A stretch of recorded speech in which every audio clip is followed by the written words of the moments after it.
की राजनीति में पैसे का जो प्रभाव है वो किस कदर पिछले 5-10 सालों में बढ़ा है।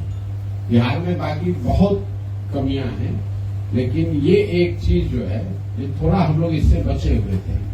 मेरा अपना मानना है कि दक्षिण के राज्य जो बहुत तरक्की कर रहे हैं बिहार के मुकाबले, वहां पर राजनीति में पैसे का बोलबाला बहुत ज्यादा है, बिहार, यूपी, मध्य प्रदेश, बंगाल के मुकाबले। लेकिन पिछले 2 साल से जब मैं बिहार में घूम रहा हूं तो मुझे ये देखने को मिल रहा है कि अब बिहार में भी धीरे धीरे जाति के साथ साथ धर्म के धार्मिक उन्माद और पैसे का भी प्रभाव शुरू हो गया है। और इसकी शुरुआत मुझे लग रहा है कि निचले स्तर से हुई है। विधायक और सांसद के मुकाबले जो मुखिया का चुनाव है, जो नीचे स्तर के प्रमुख के जो चुनाव हो रहे हैं, जो जिला पार्षद के चुनाव हो रहे हैं, उसमें पैसे का प्रभाव बहुत तेजी से बढ़ा है। जो लोग पुराने यहाँ मुखिया हैं, आप लोग भी समाज में रहते हैं, 2001-2006 तक मुखिया के चुनाव में कोई पैसा खर्च नहीं हो रहा था। लेकिन जो 16 में 21 में मुखिया लोग चुनकर आए हैं, ज्यादातर साथी उसमें बता रहे हैं कि बहुत पैसा खर्च हुआ है। कितना हुआ है उसको लेकर अनुमान लगाया जा सकता है, कई बार आदमी बढ़ाकर भी बताता है। एक बात समझिए, जो चुनाव लड़ता है वो जितना खर्च होता है उससे ज्यादा बताता है। क्यों बताता है? इसलिए कि ताकि वो जो भ्रष्टाचार कर रहा है उसको जस्टिफाई कर सके। तो भाई इतना रुपया खर्च हुआ है तो कुछ तो चोरी करेंगे। और जो ये डायरेक्ट इलेक्शन नहीं है, जैसे प्रमुख का चुनाव है, जिला परिषद के चेयरमैन का चुनाव है, या जो जनप्रतिनिधियों के एमएलसी का चुनाव है, तो स्वाभाविक तौर पर जब मुखिया या उनको चुनने वाले लोग बहुत खर्चा करके आएंगे तो वोट देते समय उसकी कीमत भी लगाएंगे। उसमें भी आप देख रहे हैं कि ये पिछले 10 साल की ये घटना, 10 साल पहले यहाँ एमएलसी के चुनाव में करोड़ खर्च करना बहुत बड़ी बात है। और मैं तो 15 में बिहार में मैंने चुनाव कराया है। मुझे लगता है कि मतलब जो आधिकारिक लिमिट है उसमें तो कोई चुनाव नहीं लड़ता है, सच्चाई तो यही है। लेकिन इलेक्शन कमीशन को लोग बताते हैं कि भाई 35 लाख में लड़ रहे हैं, 40 लाख में लड़ रहे हैं, लेकिन औसतन उसका 2 या 3 गुना पैसा लोग खर्च करते होंगे। लेकिन 18 करोड़, 20 करोड़, 25 करोड़ रुपया खर्च करते हुए बहुत लोग हमको दिखे नहीं। दावा लोग कुछ भी कर लें, कोई इक्का दुक्का अपवाद हो सकता है। 15 में तो हमने पूरे बिहार का चुनाव देखा है, इतना पैसा खर्च कोई नहीं करता है। अच्छा सर, लेकिन एमएलसी वगैरह का जो चुनाव है, प्रमुख का चुनाव है, जिला पार्षद के चेयरमैन का चुनाव है, वो विशुद्ध तौर पर खरीद फरोख्त का चुनाव हो गया है। और इसीलिए आपको इस तरह की वक्तव्य सुनने को मिल रहे हैं। अच्छा, पटना में बालू कारोबारी की हत्या हो गई, दौड़ाकर गोली मारा गया। भागलपुर में नित्यानंद राय के भांजे की हत्या हो गई, बहन को भी गोली मारी गई। और पुलिस कह रही कि हम काउंटर कर रहे हैं, इससे अपराध रुक जाएगा। अपराध तब रुकेगा जब सरकार का इकबाल हो। बिहार में सरकार का इकबाल खत्म हो गया है। आपने एक वो दौर हम लोगों ने देखा था जब लालू जी का राजद का अंतिम दौर चल रहा था, तो अपराधियों का इतना मनोबल बढ़ा हुआ था कि हर दिन ये घटनाएं आम हम लोग को सुनने देखने को मिलती थी। उसी तरीके से हम तो पिछले 2 वर्ष से आपको कह रहे हैं कि धीरे धीरे नीतीश कुमार जी के सरकार का इकबाल खत्म हो गया है। कोई डर नहीं रहा, कोई व्यवस्था नहीं है। और उसको अगर गहराई से आप समझना चाहते हैं कि बिहार में अपराध क्यों बढ़ा, लॉ एंड ऑर्डर इतना खराब क्यों हुआ, अगर आप जाकर आंकड़ों में देखिएगा तो आपको सीधा इसका कोरिलेशन दिखेगा शराबबंदी से। मैं बात कहता हूं, लोग समझते नहीं। शराबबंदी से 2017 से बिहार में लॉ एंड ऑर्डर की स्थिति पुनः बिगड़नी शुरू हुई है। चाहे सरकार नीतीश और भाजपा की हो या राजद के साथ उनका गठबंधन हो। भाई नीतीश कुमार तो वही है, प्रशासनिक तंत्र वही है, व्यवस्था वही है, फिर 17 के बाद क्यों बिगड़ा है? इसकी वजह यह है कि लॉ एंड ऑर्डर को इम्प्लीमेंट करने के लिए जो व्यवस्था बनी हुई है, जो लोग, जो प्रशासन है, उसका एक बहुत बड़ा तंत्र, एक बहुत बड़ा हिस्सा सिर्फ और सिर्फ शराबबंदी को लागू करने, उसको बचाने, छिपाने, कमाने के में लगा हुआ है। अगर थाने में 15 व्यक्ति हैं और 10 आदमी सिर्फ शराब के धंधे में लगे हुए हैं या शराब के काम में लगे हुए हैं, तो स्वाभाविक तौर पर जो रूटीन लॉ एंड ऑर्डर है वो अफेक्टेड होगा। इसीलिए देखिए, आप देख रहे हैं कि 17 के बाद से धीरे धीरे बिहार में स्थिति बिगड़ती चली जा रही है। तो दोनों बात, एक तो जो पॉलिटिकल लीडरशिप है उसका इकबाल का खत्म हो जाना, तो जो अफसर है वो अपने हिसाब से चला रहा है, तो उसको क्या चिंता है, अगर कुछ गलत हो भी गया तो उसको तो चुनाव फेस नहीं करना है। और दूसरा, जो प्रशासन में लगे हुए लोग हैं, खासकर लॉ एंड ऑर्डर में, उसका एक बड़ा हिस्सा शराबबंदी की वजह से उसमें व्यस्त है। और ये बात सिर्फ मैं नहीं कह रहा हूं, इस देश के चीफ जस्टिस ने ये बात कही कि बिना सोचे समझे अगर आप कानून शराबबंदी जैसे बना देंगे, उससे पूरी व्यवस्था जो है प्रोसिक्यूशन की, कोर्ट की, वो पूरा तबाह हो जाती है। वो क्योंकि आपने कोर्ट तो बढ़ाए नहीं, थाने बढ़ाए नहीं, नए पदाधिकारी भेजे नहीं, और उसी आदमी को शराबबंदी भी लागू करना है। और बिहार में तो सिर्फ 2 ही बात जो आप कह रहे हैं, शराबबंदी बालू वाली बात, तो 3 ही उद्योग यहाँ पिछले 3-4 साल में फैला फूला है। एक है शराब माफिया, दूसरा है बालू माफिया, और तीसरा जो अनाज वाले माफिया है, जिसकी चर्चा आप लोग कम करते हैं, कि 5 किलो अनाज से जो 4 किलो मिल रहा है, तो ये अनाज को पैसे में कन्वर्ट करना और पैसे को फिर से वापस अनाज में लाना, हम तो कम से कम 2-2.5 साल से यही देख रहे हैं कि हर जिले में, गोपालगंज में भी आपके नाम आप लोग नहीं लीजिएगा, गोपालगंज में भी आपको मालूम है कि कौन शराब माफिया है, आपको मालूम है कौन बालू माफिया है, और आपको ये भी मालूम है कि कौन यहाँ अनाज का माफिया है। हर जिले में बन गया, पूरी व्यवस्था बन गई है। तो जब ये इस तरह के माफिया ही, उनका ही दबदबा होगा, तो लॉ एंड ऑर्डर बिगड़ने का कारण वो भी है। अच्छा, आपने कहा यादव का जिस तरह परिवार पॉलिटिक्स में शामिल हुआ है, उसी तरह नीतीश कुमार जी के बेटे के निशांत का भी राजनीति में आने का। देखिए, ये आप पत्रकार हैं, आप इस तरह का स्पेकुलेशन कर सकते हैं। मेरा अपना एक तरीका है, जो व्यक्ति राजनीति में नहीं है उस पर मैं टीका टिप्पणी नहीं करता। लालू जी के परिवार के भी जो बच्चे राजनीति में नहीं, उस पर हम आज तक कोई टीका टिप्पणी नहीं करते। वो क्या करते हैं, क्या पहनते हैं, कहाँ रहते हैं, वो उनका व्यक्तिगत मामला है। राजनीति में टीका टिप्पणी उस पर होनी चाहिए जो सार्वजनिक जीवन में है। जहां तक मैं समझता हूँ, नीतीश जी के जो लड़के हैं वो अभी राजनीति में नहीं है। ये पत्रकार लोग जबरदस्ती आप लोग रोज चला रहे हैं। जब राजनीति में आएंगे, अगर आते हैं, तब उस पर टीका टिप्पणी की जाएगी। आपके पास, हमारे पास, जनता के पास अवसर होगा जांचने का, परखने का, कमेंट करने का। अभी से उस पर अनावश्यक टीका टिप्पणी मुझे लगता है कि गैर जरूरी है। और बिहार में बात करने के लिए इतने गंभीर मुद्दा है, उस पर बात न करके किसका लड़का, अरे जब आएगा तब बात किया जाएगा। जहां तक मैं समझता हूं कि ये उचित नहीं है। आपने कहा था कि राघोपुर से चुनाव लड़ेंगे, तो तेजस्वी का ही विधानसभा आपने क्यों चुना? फिर आप पत्रकार लोग भी बिहार में बात को पूरा सुनते नहीं है। लोगों ने ये पूछा कि आप चुनाव लड़ेंगे कि नहीं लड़ेंगे, तो मैंने ये कहा है कि मैं पार्टी से ऊपर नहीं हूँ। पार्टी जो तय करेगी वो हम करेंगे। पार्टी अगर तय करेगी कि राघोपुर से आपको चुनाव लड़ना है, तो राघोपुर से चुनाव लड़ेंगे। मैंने उसमें ये भी कहा कि हम लोग की अभी चुनाव लड़ने की आवेदन की प्रक्रिया चल रही है। हमने तो आवेदन नहीं दिया है, लेकिन मेरी जानकारी में है कि किसी कार्यकर्ता साथी ने, जन स्वराज के किसी साथी ने उत्साह में, या अपने जो भी उसकी मंशा रही हो, उसने मेरे नाम से राघोपुर से आवेदन दे दिया है। मैंने ये कहा है, मैंने ये नहीं कहा कि हम कह रहे कि लड़ेंगे कि नहीं लड़ेंगे। पार्टी का नेतृत्व सब लोग बैठ के तय करेंगे।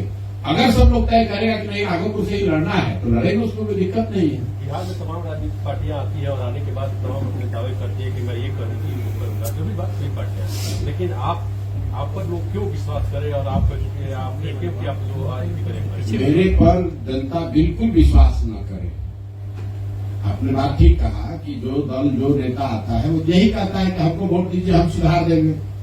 आप पत्रकार हैं, जाकर देख लीजिए 2.5 बरस में अगर मैंने ये कहा हो कहीं पर भी कि प्रशांत किशोर पर भरोसा करने से, प्रशांत किशोर को वोट देने से आपका जीवन सुधरेगा, हम तो हम इसका उल्टा बात बता रहे हैं कि भाई आपका जीवन तब सुधरेगा जब आप इसको सुधारना चाहेंगे, आप सही लोगों को वोट देंगे। प्रशांत किशोर को या धनसुराज को भी अगर आप जिता कर ले आएंगे, अगर धनसुराज को भी जिता कर ले आएंगे और धनसुराज के लोग जनता के प्रति उत्तरदायी न हो, अगर हम लोग में ये डर न हो कि हम काम नहीं करेंगे तो जनता हटा देगी, तो हम लोग भी काम नहीं करेंगे। तो आप बिल्कुल हमारी बातों पर भरोसा न करें। हम लोग जो कर रहे हैं उसको देखिए, जांचिए, परखिए। अच्छा लगे तो जुड़िए, न अच्छा लगे तो जिसके साथ पहले से जो एक्सपायरी दवा खा रहे हैं वही खाते रहिए। निर्णय जनता को करना है कि जो जिसको भाजपा को, राजद को, जदयू को आपने 30-35 साल देख लिया, 30-35 साल में आपको लाभ नहीं हुआ। अब एक नई दवा जिसका नाम है जन सुराज वो आया है। आपकी मर्जी, जो जिसका लाभ हो भी सकता है और जैसा आपके शब्द है कि शायद लाभ न भी हो। तो एक दवा है जो कि जिसका कोई असर नहीं आपको मालूम है, और एक दवा है जिसका लाभ हो भी सकता है, नहीं भी हो सकता है। तो कौन सा दवा आप चूज कीजिएगा, आप बताइए। भाई भाजपा, राजद, जदयू को तो आपने 20 साल हमने देख लिया, उससे तो कोई फायदा हुआ नहीं। तो आप अब जनता के विवेक पर है कि कोई नई दवा, नया विकल्प जन सुराज आया है, उसको ट्राई किया जाए कि न ट्राई किया जाए। अच्छा, जिस तरह से नीतीश कुमार किसी न किसी पार्टी से गठबंधन करके सरकार चलाते हैं, कारणवश अगर आपकी सीट पूरा नहीं हो पाती है तो क्या आप नीतीश जी से गठबंधन करेंगे कि नहीं? उसमें भाई हम लोग का गठबंधन पहले हो गया बिहार की जनता के साथ, और जन सुराज ने कह दिया कि हम लोग लड़ेंगे 243 सीट। तो 243 सीट के आगे तो कोई सीट है नहीं जिस पर गठबंधन हो जाए। फिर आपने कहा कि चुनाव जीतने के बाद क्या होगा, उसके लिए भी हमने कह दिया कि हम लोग का अपना तरीका है, हम लोग अर्श पर मरेंगे या फर्श पर मरेंगे। हमको ये मानने में कोई दिक्कत नहीं है कि संभव है कि जन सुराज को 5 सीट भी न मिले। सारे प्रयासों के बावजूद अगर बिहार की जनता को लगता है कि नहीं भाई कोई हमको नया विकल्प नहीं चाहिए, हम पुराने वैसे ही घिसी पिटी व्यवस्था में रहना चाहते हैं, तो जो व्यवस्था है उसको वोट दे देगी। हम लोग को उतना सीट ही नहीं मिलेगा कि हम लोग किसी गठबंधन करें। लेकिन अगर जनता को बात समझ में आ गई कि 30-35 साल से विकल्प के अभाव में जो गलत लोगों को भाजपा के डर से लालू जी को, और लालू जी के डर से भाजपा को जो हम लोग वोट देते रहे हैं, अब ये मौका आ गया, अब विकल्प आ गया, नए लोगों का चेहरा सामने दिख रहा है, एक सुचिता वाली राजनीति की शुरुआत हो रही है, एक नए तरीके की राजनीति की शुरुआत हो रही है जिसमें शिक्षा और पलायन की बात हो रही है। अगर जनता को ये समझ में आ गया तो जन सुराज को इतना सीट जरूर मिलेगा कि हम लोग को गठबंधन करने की जरूरत नहीं पड़ेगी। वर्स्ट मान लीजिए कि नहीं हुआ तो भी मान लीजिए, आप यही की बात मान लें कि कुछ सीट आ गया, तो 2025 में भी गठबंधन नहीं, 2029 में भी गठबंधन नहीं। अकेले आए हैं, अकेले ही बिहार को सुधारने का जज्बा लेकर आए हैं। चाहे 5 वर्ष लगे, 10 वर्ष लगे, इसकी ईमानदारी और इसकी शुद्धता में न आज कोई आंच आई है, न आगे जब तक मैं हूं तब तक इसकी ईमानदारी और शुचिता में कोई फर्क नहीं आएगा। करने में चाहे इसको 20 वर्ष लग जाए, 10 वर्ष लग जाए, उसमें कोई कॉम्प्रोमाइज का सवाल नहीं है। बिहार सरकार की नाकामियों को आप क्रिटिसाइज करते हैं, क्रिटिसाइज करते हैं, लेकिन आपके पार्टी के अंदर इस विधानसभा में कैंडिडेट का कैसे सिलेक्शन होगा?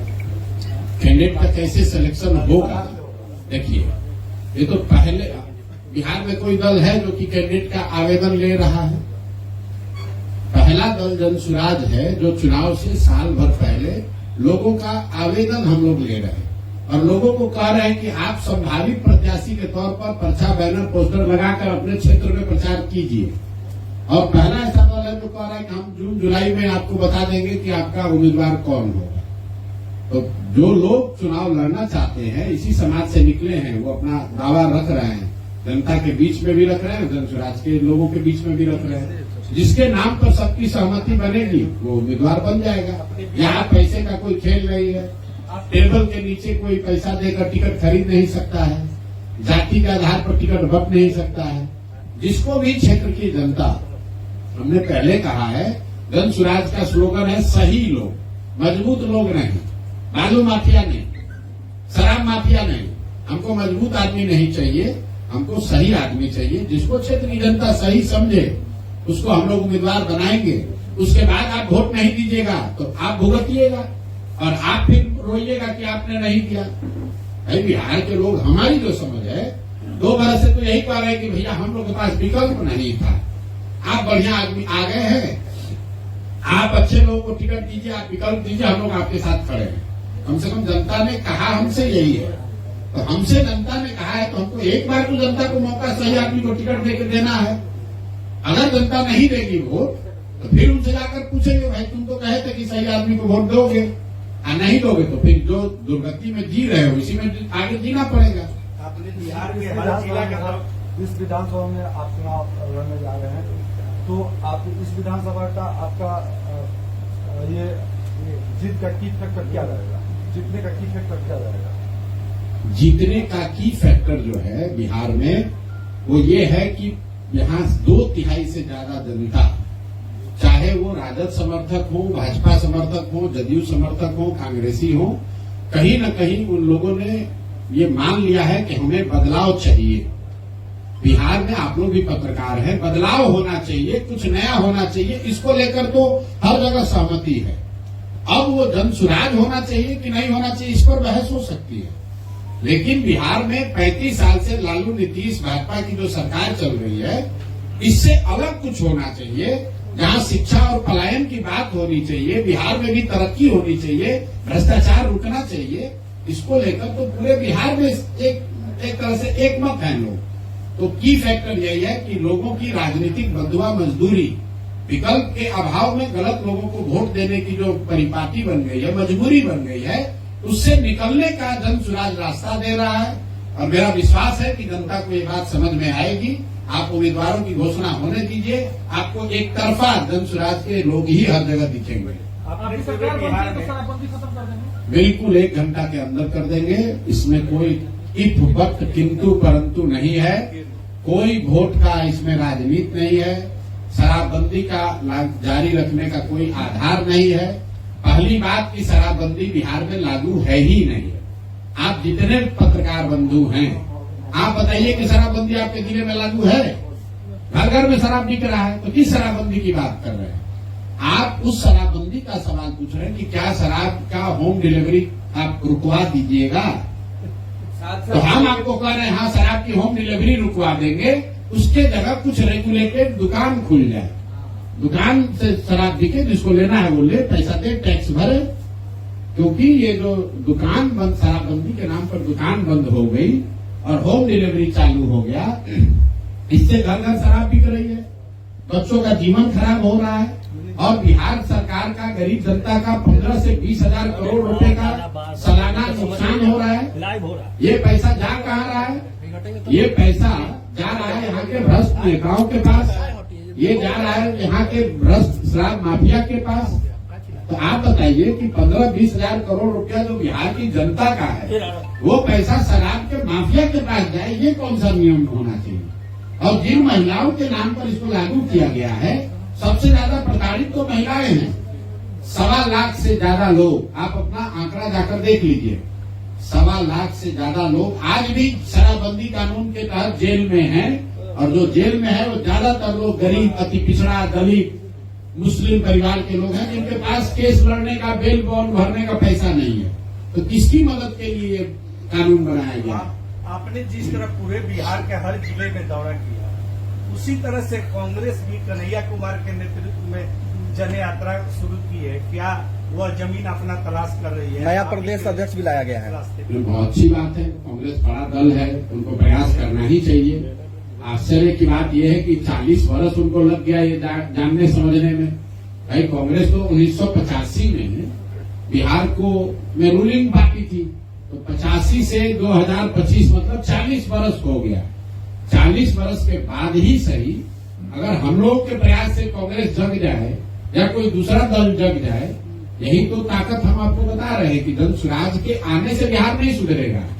जन सुराज के आने से यहाँ लोकतंत्र जिंदा होगा, सारी पार्टियों पर यह दबाव होगा कि हम काम नहीं करेंगे तो हमको जनता वोट नहीं देगी। तो कांग्रेस भी सजग होगी, राजद भी सजग होगा। राजद भी मुसलमानों को जो बंधुआ मजदूर समझता है वो नहीं समझेगा। नीतीश भाजपा भी हिंदू समाज के जिन लोगों को अपना बंधुआ मजदूर समझते हैं कि लालू के डर से हम ही को वोट देगा, वो लोग भी डरेंगे। तो ओवरऑल बिहार का फायदा होगा। जनसुराज करे ना करे, जनसुराज के इस प्रयास से बिहार के लोगों का, बिहार की व्यवस्था का सुधार होना ही होना है।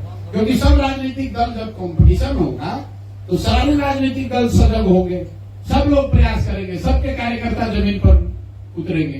तो अगर राजनीतिक दलों के कार्यकर्ता, नेता जनता के बीच में जाते हैं तो फायदा तो जनता का है, बिहार की जनता का है। अच्छा, आखिरी सवाल, लालू फैमिली पर ईडी कार्रवाई को किस रूप में आप देखते हैं? लालू फैमिली पर ईडी कार्रवाई और सीबीआई कार्रवाई कोई पहली बार तो हो नहीं रहा है।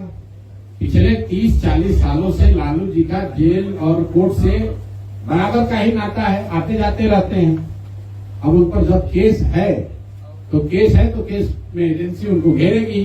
दो बात है, जो उनके समर्थक हैं वो कह सकते हैं कि भाई उन पर सरकार उनको परेशान कर रही है। आपको ये पूछना चाहिए कि भाई लालू जी के जब यूपीए की सरकार थी, लालू जी की सरकार थी, तब भी सीबीआई उनको पकड़ कर ले गई थी, तब भी सीबीआई उन पर केस कर रही थी। जब पहली बार लालू जी पर चार्जशीट हुआ उस समय तो देवगौड़ा जी प्रधानमंत्री थे, लालू जी के बनाए हुए सरकार के दौरान ही उन पर सीबीआई ने एक्शन लिया था। तो ये चारा घोटाला से जो दौर शुरू हुआ है पिछले 30-40 सालों से लालू जी पर इस तरह की कार्रवाई या उनसे जुड़े हुए लोगों पर होती रही है। इसमें कितनी सच्चाई है नहीं सच्चाई है हम नहीं जानते हैं, लेकिन जो यहाँ पर कानूनी व्यवस्था है उसके तहत कार्रवाई हो रही है। जहां तक मुझे लगता है कि इस कार्रवाई को अपने गति से होने देना चाहिए, दूध का दूध पानी का पानी हो जाएगा। बिहार का सबसे बड़ा समस्या है पलायन, कैसे सर से रोक पाएंगे? जो और अगर पार्टी 1000 बार पिछले 2.5 वर्षों में गांव गांव जाकर हमने बताया कि बिहार में पलायन को, अगर लोगों के पलायन को रोकना है तो उसके लिए सबसे पहले पूंजी का पलायन रोकना है। पूंजी के पलायन के रुकने से बुद्धि का पलायन रुकेगा और बुद्धि का पलायन अगर रुक जाए तो श्रम का पलायन अपने आप रुक जाएगा। हर साल बिहार से जो 2.5 लाख करोड़ रुपया बैंकों के माध्यम से आपका हमारा पैसा बिहार से बाहर जा रहा है, उस पैसे को जनसुराज रोकना चाहता है।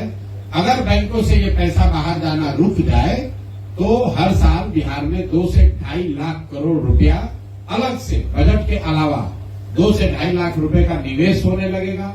जैसे ही ये पैसा यहाँ रहने लगे तो लोग बहुत बड़ी संख्या में यहाँ छोटे मोटे रोजी रोजगार शुरू हो जाएंगे और उसी से हम लोग कह रहे हैं कि साल भर के अंदर पलायन रुकेगा। दूसरा पलायन रोकने के लिए हम लोगों ने ये कहा कि अगर मनरेगा को खेती से जोड़ दिया जाए तो बहुत बड़ी संख्या में जो कृषि आधारित मजदूर बाहर जा रहे हैं वो बिहार में ही कृषि आधारित जो क्षेत्र में मजदूरी कर पाएंगे।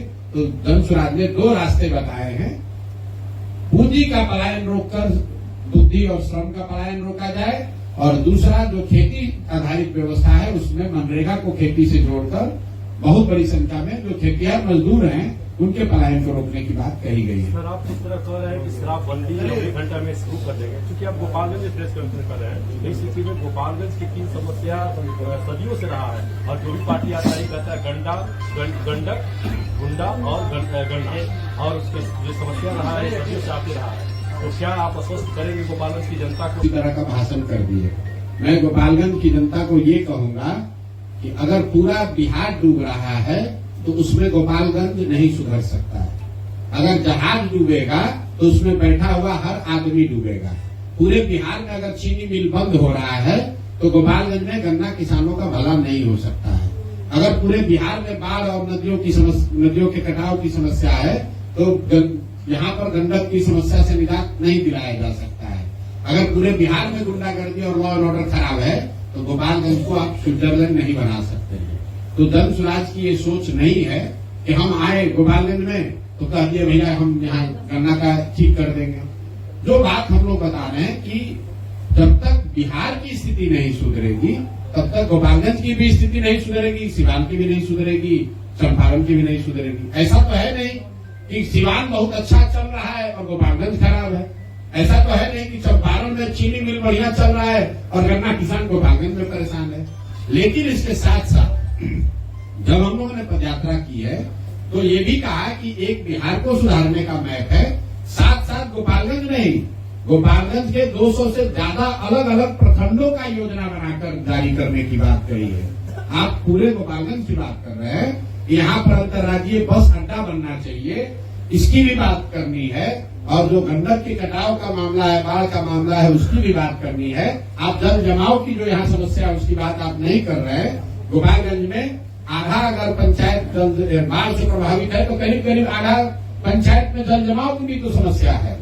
ऐसा तो नहीं है कि यहाँ 2 चीनी मिल जो चल रहा है वहां पर भी जो उस गन्ने के तौल में जो चोरी हो रही है उसका तो आप सवाल नहीं उठा रहे। जो यूपी के मुकाबले यहाँ कम पैसा गन्ने को मिल रहा है, गन्ने के उत्पादकों को मिल रहा है, उसकी बात आप नहीं कर रहे हैं। जो गन्ने की 3 क्वालिटी है और वो 3 क्वालिटी में कैसे मिल मालिक जबरदस्ती आपको वो गन्ना उपजाने पर मजबूर कर रहे हैं जिसमें कीड़ा ज्यादा लग रहा है। हम तो गांव गांव जाके समस्याओं को हमने देखा है, हमको पत्रकार वार्ता में आके जानने की जरूरत नहीं है। हर पंचायत का ये समस्या बताया गया है। मुझे लगता है कि गन्ने का जो ये किस्म है, जो 3 जो श्रेणी है, वो तो सबसे बड़ी समस्या किसानों ने मुझे वो बताया कि जो किसान यहाँ गन्ना उपजाता था उसको हटाकर मिल वाले कह रहे कि तुम हमारा वाला उपजाओ, ग्रेड ए वाला, और उस ग्रेड ए में इतना ज्यादा कीड़ा लग रहा है कि उस बेचारा ऐसे ही नुकसान हो रहा है।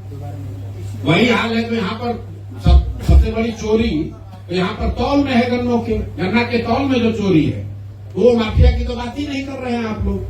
तो जब तक पूरी व्यवस्था नहीं सुधरेगी तो सिर्फ गन्ना गंडक गुन्नई की बात करने से नहीं होगा। ये तो बात 40 साल से चल रही है।